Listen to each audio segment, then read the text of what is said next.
Sejam todas e todas bem-vindos a mais uma formação do Departamento de Educação Infantil.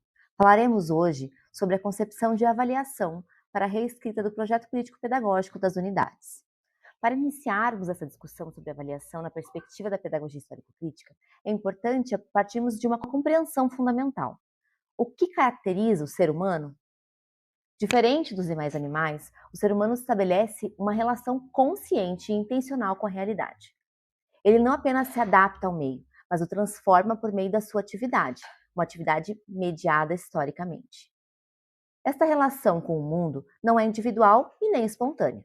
Ela se constitui nas relações sociais, ao longo da história, na produção da cultura, dos conhecimentos e das formas de organização da vida em sociedade. Ao longo desse processo histórico, foram sendo construídos também os direitos sociais, entre eles o direito de acesso à educação. No entanto, é preciso reconhecer que esses direitos não se efetivam automaticamente. Eles são resultado de disputas e ainda se apresentam de forma desigual na realidade concreta. Nesse sentido, a educação escolar assume uma função específica, a de mediar o acesso dos estudantes ao conhecimento historicamente produzido pela humanidade. E é justamente aqui que a pedagogia histórico-crítica nos ajuda a avançar. Ao compreender a educação como prática social, essa perspectiva nos convida a olhar para o processo pedagógico de forma intencional e organizada. Partimos de uma prática social inicial, ou seja, da realidade vivida pelos nossos estudantes, mas não para permanecer nela. O objetivo é superar essa prática social inicial por meio da apropriação do conhecimento sistematizado. Neste percurso, a mediação do professor é central. É ele quem organiza as condições para que o estudante avance e a compreensão imediata para uma compreensão mais elaborada da realidade. E é exatamente neste ponto de vista que a avaliação precisa ser problematizada. Se a avaliação for compreendida apenas como verificação ou registro, ela se distancia da sua função mediadora. Passa a cumprir um papel mais burocrático do que formativo. Então é nesse cenário que se pergunta: as práticas avaliativas que temos desenvolvido contribuem de fato para o avanço dos nossos estudantes? Ou acabam muitas vezes apenas classificando, registrando ou até mesmo limitando esse processo? Na perspectiva da pedagogia histórico-crítica, a avaliação não pode ser um momento isolado. Ela precisa estar articulada a todo o processo pedagógico, desde a prática social inicial até a síntese mais elaborada do conhecimento. Portanto, avaliar nessa perspectiva é acompanhar o movimento da aprendizagem, identificar mediações necessárias e criar condições para que o estudante avance. Ao longo dessa formação, o convite é justamente este: refletir sobre o lugar da avaliação na nossa prática e compreender como ela pode, de fato, contribuir para a garantia do direito à aprendizagem. Inicialmente, iremos resgatar e observar o que os documentos normativos dizem sobre o assunto. Peço que vocês me acompanhem nessa leitura. Como se observa na Lei de Diretrizes e Bases, a LDB, na sua versão atual, número 939496, em seu artigo 31, inciso 1º e 5º, no que se refere à avaliação. Artigo 31. A educação infantil será organizada de acordo com as seguintes regras comuns. Primeiro, a avaliação mediante acompanhamento e registro do desenvolvimento das crianças, sem o objetivo de promoção, mesmo para acesso ao ensino fundamental. Quinto, expedição de documento que permita atestar os processos de desenvolvimento e aprendizagem da criança.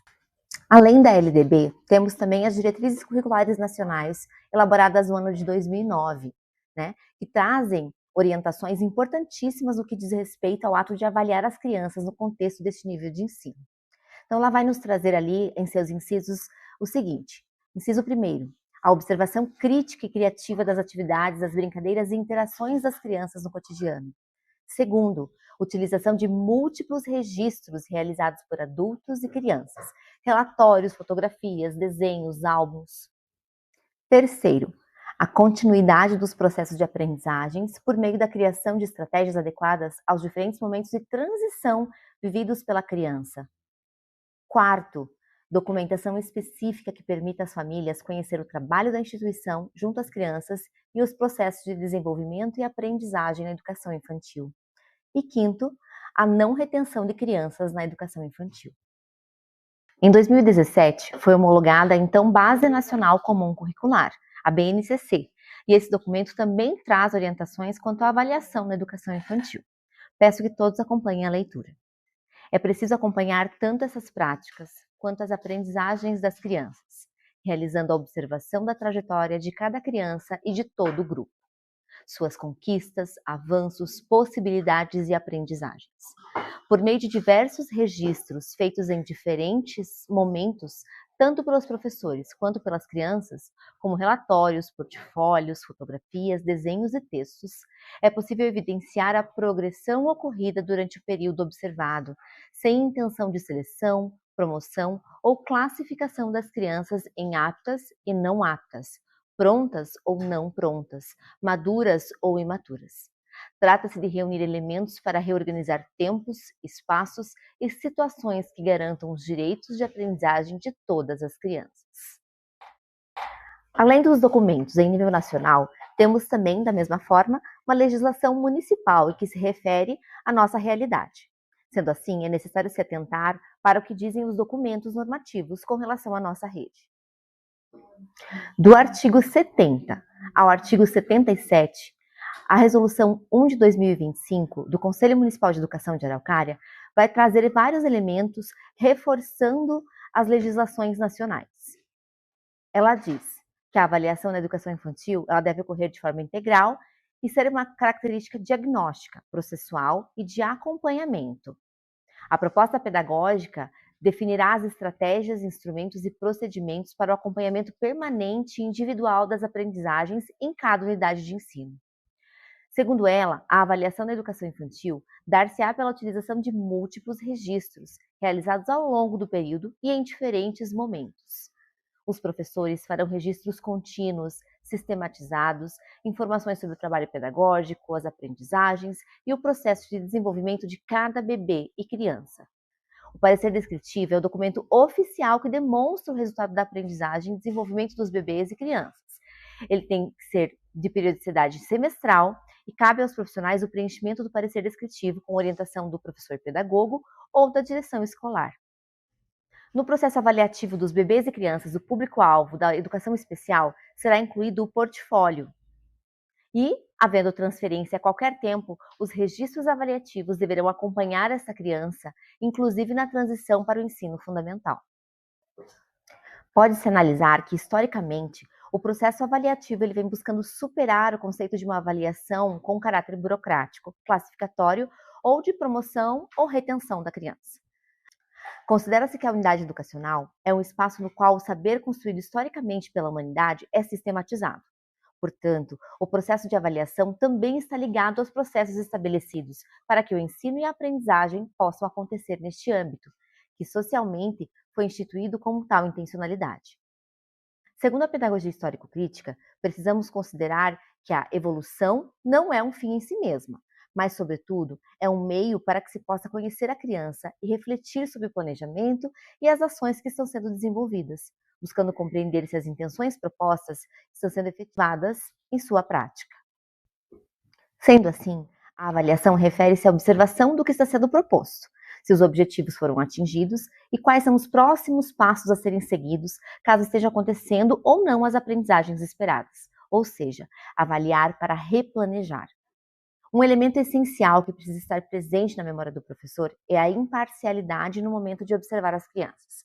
Por diversas vezes, os profissionais trazem sua bagagem histórica e emocional, criam expectativas de que as crianças realizem aquilo que eles acham importante ou pertinente, e que faça exatamente como eles fariam, mas a verdade é que cada indivíduo é único. Logo, não podemos esperar respostas iguais de sujeitos totalmente diferentes. Como bem afirma Moro, a observação das crianças precisa ser atenta, curiosa e investigativa, evidenciando os modos de aprender, de agir, de brincar, de expressar-se de maneira particular, própria, única. Com certeza, haverá afinidades ou elementos peculiares em meio às relações cotidianas. Todavia, no momento de observar uma criança, ela precisa ser vista e avaliada em sua individualidade, sem comparativos, sem estabelecer juízo de valores, mas sim na busca de compreender o percurso que está sendo trilhado por cada criança. Neste contexto, é extremamente importante para a organização deste trabalho pedagógico da avaliação Selecionar instrumentos que contribuam para que o professor registre o que está observando durante a realização das propostas, visto que, ao longo dos dias, vamos esquecendo dos detalhes, os quais certamente enriquecem e muito a escrita do parecer descritivo ao final de cada semestre.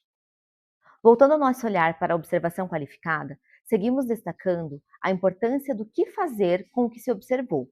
E, nesse sentido, evidencia-se a prática de registrar como elemento fundamental junto à observação, ou seja, os conceitos de observação e registro são indissociáveis e precisam sempre caminhar juntos.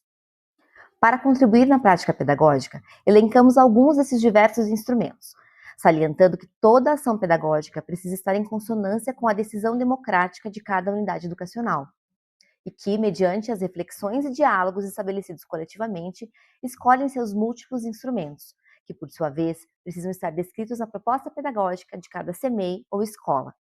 Para realizar essa avaliação, precisamos ter em mente algumas perguntas essenciais, e a primeira delas é: o que avaliar? Quando compreendemos qual é o destinatário, qual é a concepção de criança, infância e educação, quando entendemos sobre as fases de desenvolvimento e quais são os saberes e conhecimentos construídos historicamente pela humanidade, saberemos então refletir e elencar o que avaliaremos mediante os objetivos que planejamos para cada faixa etária. Para que avaliar? Tendo em vista que somos sujeitos sociais e que nossa principal função na escola é promover cidadãos autônomos, que são transformados pelo meio e o transformam mediante as suas ações, avaliamos para poder refletir sobre os nossos objetivos, vislumbrar a aprendizagem e o desenvolvimento real de nossas crianças, e assim replanejar para que nossa atuação seja de fato efetiva. E como avaliar? A avaliação deve se dar por meio da observação, escuta atenta, mediações e intervenções necessárias. E então, a realização do registro do que se percebeu, analisou e constatou nas situações vividas, destacando ser um processo sempre contínuo. Sendo assim, é necessário escrever tudo o que se observou. Nesse sentido, não podemos confiar apenas em nossa memória. Para que futuramente possamos acompanhar o desenvolvimento da aprendizagem das crianças, é preciso ter um suporte para assim formalizar estes saberes na escrita do parecer descritivo. E quando avaliar? Não se faz necessário definir um dia e horário específico para a avaliação. Ela é um processo contínuo, porque a qualquer momento pode-se perceber a aprendizagem e o desenvolvimento acontecendo com as nossas crianças e bebês. Destaco a seguir alguns desses múltiplos registros. Iniciaremos conversando sobre fotos, vídeos e áudios, e como o avanço das tecnologias cada vez mais ampliam as possibilidades desse tipo de registro. Todavia, precisamos ter muito cuidado e sensibilidade no momento de capturar esses registros.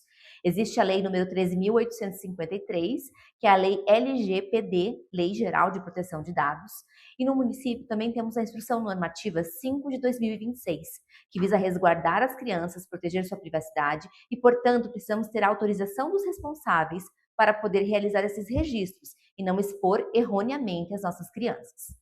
Ao fotografar e filmar uma situação de desenvolvimento e aprendizagem, precisamos estar atentos ao seu entorno, verificar quem está aparecendo, como está a organização do espaço e como a câmera está posicionada. Quanto aos áudios, também é necessário solicitar autorização de uso. Eles podem e devem ser utilizados para guardar memórias, compartilhar com as famílias e avaliar os avanços na oralidade e estruturação do pensamento. A seguir, pode-se observar um registro, por meio da fotografia, que valoriza as relações entre as duas crianças, considera o entorno organizado e centraliza o momento, destacando tanto a criança quanto a sombra de uma delas. Essa imagem pode ainda ser utilizada posteriormente para que as crianças possam observar as possibilidades de brincar com luz e sombra, por exemplo.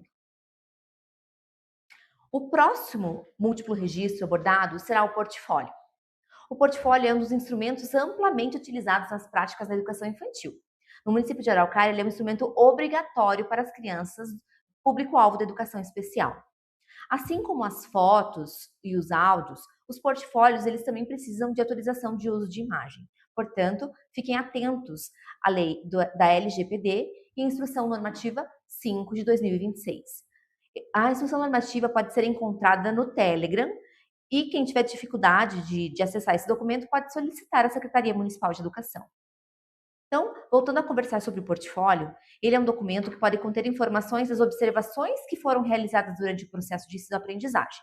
Pode ser composto por fotos, por desenhos, representações com colagens, recortes e relatos com falas da própria criança e análise dos profissionais diante do que perceberam de seu desenvolvimento e aprendizagem.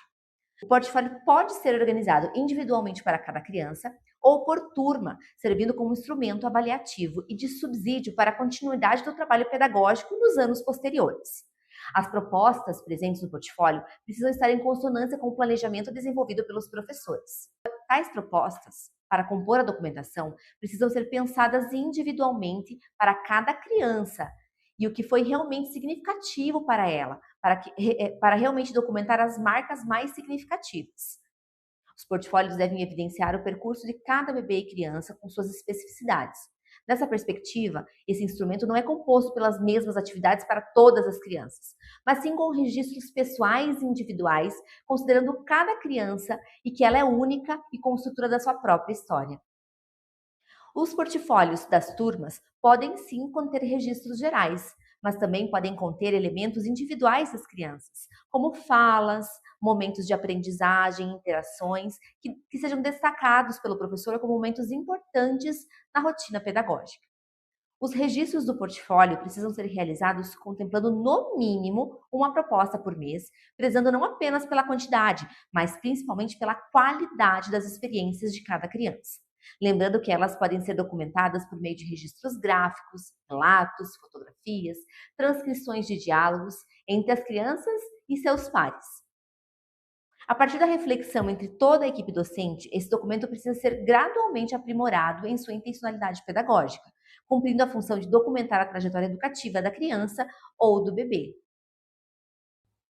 Em caso de transferência de unidade educacional ou de município, o portfólio pode acompanhar a criança nesse momento de transição.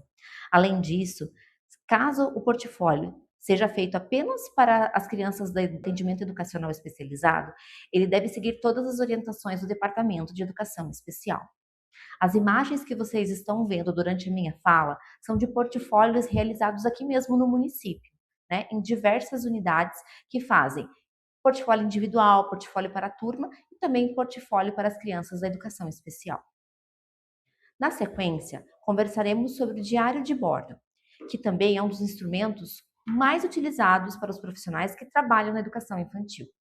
Este instrumento pode ser realizado em caráter coletivo ou individual, ficando a critério do grupo.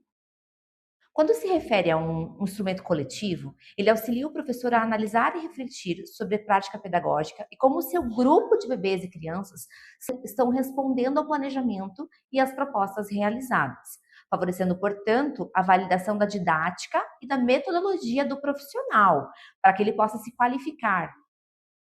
Quando se refere a um diário de bordo individual, este documento visa refletir sobre a rotina diária da criança e sobre os seus avanços, ela com ela mesma, destacando elementos pertinentes ao seu desenvolvimento e aprendizagem. Nesse sentido, contribui muito para aprimorar a escrita do parecer descritivo, uma vez que o professor pode observar suas anotações com data e detalhes específicos que tornarão o documento oficial ainda mais personalizado. Considera-se que o nome diário de bordo traz consigo a ideia de um registro diário. No entanto, sabe-se que é desafiador conseguir anotar todos os dias de todas as crianças. Sendo assim, sugere-se que os profissionais organizem um cronograma de observação e façam suas anotações diárias conforme a necessidade, lembrando que é preciso garantir que todos os bebês e crianças sejam observados em sua aprendizagem e desenvolvimento. Os registros podem ser feitos em um caderno ou um suporte que o profissional se sinta confortável, e as páginas podem ser separadas por criança, facilitando no momento de recorrer às informações. Importante destacar que a linguagem pode ser simples, com abreviações, frases curtas e que sejam práticas no dia a dia, destacando que no momento de transcrever para o parecer descritivo é preciso ser reescrito com uma linguagem formal. Falaremos na sequência sobre a ficha pedagógica individual do aluno. Nesse instrumento, é preciso ter muita atenção para que ele não seja confundido com a ficha que compõe os registros da Secretaria da Unidade Educacional. A ficha que permanece no arquivo da secretaria deve conter informações gerais sobre a criança, como entradas atrasadas, saídas antecipadas, faltas justificadas, atestados médicos, comunicados com a família. Já a ficha pedagógica que o professor tem em sala deve conter informações pedagógicas da criança. Naturalmente, que se uma criança está se sentindo indisposta, isso irá afetar a sua disposição para realizar as propostas e se desenvolver cognitivamente. Mas nesse instrumento, é importante destacar aquilo que foi observado durante as situações de aprendizagem e desenvolvimento da criança. Diferente do diário de bordo, que é um instrumento mais pessoal dos professores regentes, essa ficha pode ser utilizada por todos os profissionais da unidade. Geralmente, é uma ficha impressa em formato padrão para ser preenchida sempre que necessário. Além da ficha, existe também a pauta de observação. A pauta de observação é um instrumento importante para que se possa observar a criança em sua individualidade e progresso, bem como observar a turma em sua totalidade. Neste instrumento, pode-se colocar itens a serem realizados em uma atividade específica, como os conteúdos e habilidades que esperavam ser desenvolvidos em determinado momento. Para analisar os avanços de cada criança, é interessante realizar determinadas propostas mais de uma vez. E neste caso, com a pauta de observação, será possível observar se a criança conseguiu fazer avanços, como ela progrediu e como ela está finalizando o semestre ou o ano letivo, buscando visualizar suas potencialidades futuras. Existe ainda o anedotário, que deriva da palavra anedota, que, segundo Dias, significa um gênero textual que apresenta narrativa composta por diálogos diretos e situações do cotidiano que surpreendem o interlocutor. A anedota relata uma história curiosa ou engraçada que geralmente tem o intuito de provocar o riso. Consiste em uma forma de registrar pequenos fatos diários que acontecem no cotidiano escolar. O anedotário pode ser realizado em um caderno, separado e organizado para cada criança, ter um lugar específico e assim o professor realizar as anotações individualmente. Estas anotações, por sua vez, podem ser de pequenos relatos e frases verbalizadas pelas próprias crianças, comentários que elas fazem, diálogos entre os seus colegas e com os professores, ou seja, sobre uma curiosidade, uma descoberta, uma consideração engraçada, aquilo que muitas vezes denominamos por as pérolas das crianças. Nesse sentido, o anedotário contribui muito para que a escrita do parecer seja personalizada, pois conterão as falas da própria criança. Dentre os 5 instrumentos sugeridos, os 3 primeiros, sendo estes o portfólio, o diário de bordo e a ficha pedagógica individual, são mais consistentes para a composição de informações, abrangendo as anotações dos bebês e crianças em seu desenvolvimento cognitivo, físico, social e emocional. Já a pauta de observação e o anedotário consideram-se que são instrumentos complementares e bem pontuais, pois dão suporte para registrar aspectos mais específicos de determinada proposta ou situação. Por fim, é extremamente importante destacar que todos os registros são realizados pelos profissionais da educação infantil, fazem parte do percurso escolar dos bebês e das crianças. Logo, precisam permanecer na unidade educacional, para que sejam consultados sempre que necessário, inclusive para, em caso de ausência do professor responsável ou substituição dele, os educandos não sejam prejudicados pela falta de informações quanto ao acompanhamento de seu desenvolvimento. Vamos refletir um pouco? A participação da criança na observação dos registros que por ela foram realizados e também dos quais os professores se destinaram a registrar, sendo como fotos ou relatos escritos, é sempre essencial. Ao possibilitar que as crianças vejam a si mesmas e aos seus traços e também as marcas do que vem realizando neste espaço de socialização, favorece para que ela se reconheça como autora deste processo. Outro fator extremamente necessário é o vínculo com a família, por ser no ambiente familiar que a criança também revela os seus aprendizados e, geralmente, há relatos dos pais ou responsáveis, falando sobre as músicas, as histórias e as brincadeiras que a criança chega contando em casa. Solicitar aos pais que façam pequenos relatos na agenda escolar de como o bebê está se desenvolvendo, sob a perspectiva dos responsáveis, tornará o processo avaliativo ainda mais rico e consistente. Todos esses múltiplos registros vão auxiliar na escrita do parecer descritivo. E o que é esse parecer? Ele é um documento legal, cujo foco é o registro do percurso de aprendizagem e desenvolvimento dos bebês, crianças e estudantes, consoante as diretrizes curriculares nacionais para a educação infantil. Na rede municipal de Araucária, o parecer descritivo é o documento oficial utilizado, conforme a Instrução Normativa 1 de 2025 do Conselho Municipal de Educação. Este documento é elaborado pelo professor, semestralmente, no caso da educação infantil, e a cada trimestre para o primeiro e o segundo ano do ensino fundamental. Como documento que demonstra o percurso de aprendizagem e desenvolvimento dos bebês, crianças e estudantes, a partir das observações, dos registros feitos ao longo de todo o semestre e do trimestre, e das reflexões realizadas nos momentos de hora-atividade, pré-conselho de classe, conselhos de classe, e pelo conjunto de profissionais que acompanham a criança. A hora-atividade, além de ser um momento de estudo para subsidiar a formação continuada, de planejamento para a realização das ações pedagógicas, é também um momento para analisar e refletir sobre o percurso trilhado ao longo do período proposto, buscando traçar novas estratégias ou proposições para dar continuidade ao trabalho.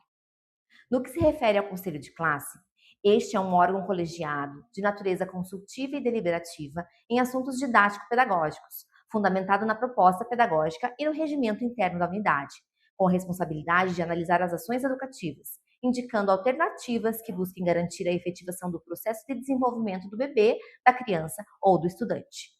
Sendo assim, anteriormente a esse movimento de escrita do parecer descritivo, precisa ser organizado em hora-atividade o que denomina-se por pré-conselho de classe, o que, por sua vez, deverá acontecer por turma.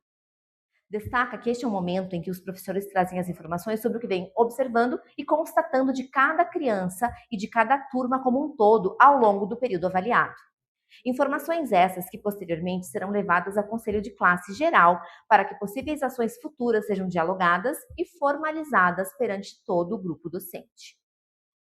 É de extrema importância registrar os aspectos observados de cada criança com todos os professores que fazem parte do seu progresso de aprendizagem e desenvolvimento, ou seja, os profissionais que contemplam a organização do trabalho pedagógico. No momento de realizar o conselho de classe geral, semestralmente, conforme o calendário escolar, com registro em ata, faz-se necessário destacar que esse encontro destina-se à definição de ações que serão concretizadas pelos professores, pedagogos, direção e funcionários da unidade educacional para sanar ou contribuir positivamente com as necessidades de cada criança ou cada turma, já relatadas previamente no pré-conselho de classe. Todo o processo de escrita desse documento deve ser orientado pelo professor pedagogo e direção da unidade educacional. O parecer descritivo acompanha a documentação da criança na transição para o ensino fundamental e trata-se de um documento que traz implícito o planejamento, a ação, a reflexão dos profissionais que a acompanharam durante todo o período. Assim, é necessário algumas reflexões importantes para a sua elaboração. A identificação da unidade educacional, relatos sobre aprendizagem e desenvolvimento da criança, indicativos de ações futuras ou encaminhamentos e os registros de frequência, bem como a assinatura dos responsáveis pela elaboração deste documento. Considera-se que, além do profissional da educação infantil avaliar a sua própria prática pedagógica e o processo de aprendizagem das crianças, há também uma importante vertente de avaliação, a qual é de caráter institucional, realizada por toda a comunidade escolar.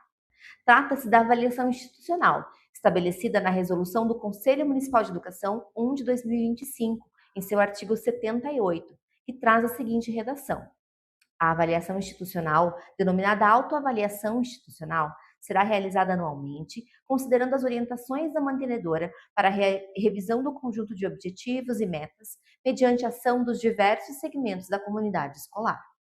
Esta avaliação deverá estar prevista no projeto político-pedagógico das unidades, assim como em seu regimento interno, com a finalidade de subsidiar a elaboração do plano de ação.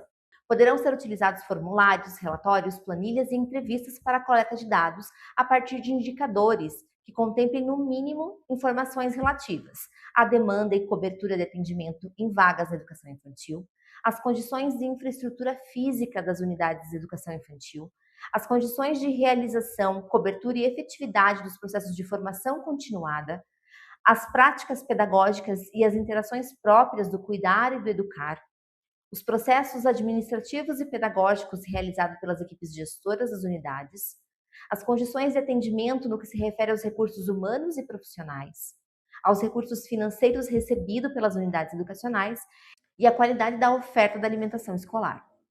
Para a coleta de dados, sistematização, monitoramento, análise e tomada de decisões, serão utilizadas as normas de qualidade e equidade na educação infantil no Sistema Municipal de Ensino de Araucária. Neste percurso formativo, conversamos sobre a concepção de avaliação na educação infantil, trazendo aspectos pedagógicos e institucionais. É importante frisar que, para a construção do projeto político-pedagógico, onde toda a comunidade escolar deve estar envolvida, é preciso ter um olhar para a especificidade da educação infantil e perceber os elementos fundamentais e peculiares dessa etapa de ensino, que, por sua vez, enriquecem o trabalho que se realiza no interior das unidades educacionais. É preciso lutar por um ensino digno e de qualidade, garantindo subsídios técnicos e consistentes de um fazer pedagógico que vai além do senso comum. É uma necessidade.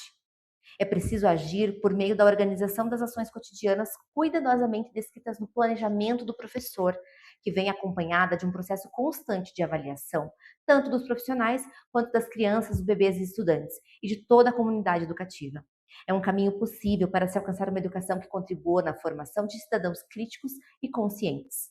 É preciso também defender a ideia de que a educação infantil não é uma etapa preparatória para o ensino fundamental, mas que tem suas intencionalidades bem descritas, objetivos e conteúdos próprios da primeira infância. Constitui o objetivo dos que trabalham com a educação infantil. E, por fim, é preciso também sonhar e realizar um processo formativo que defenda as infâncias, valorize os percursos, respeite as diversidades, abra possibilidades para o novo e faça diferença no mundo em que se está inserido. Este é o propósito esperado pelos envolvidos na educação, ou seja, todos nós. Que a escrita das concepções de avaliação seja construída com muita consciência e dedicação. Um abraço e até o próximo percurso formativo.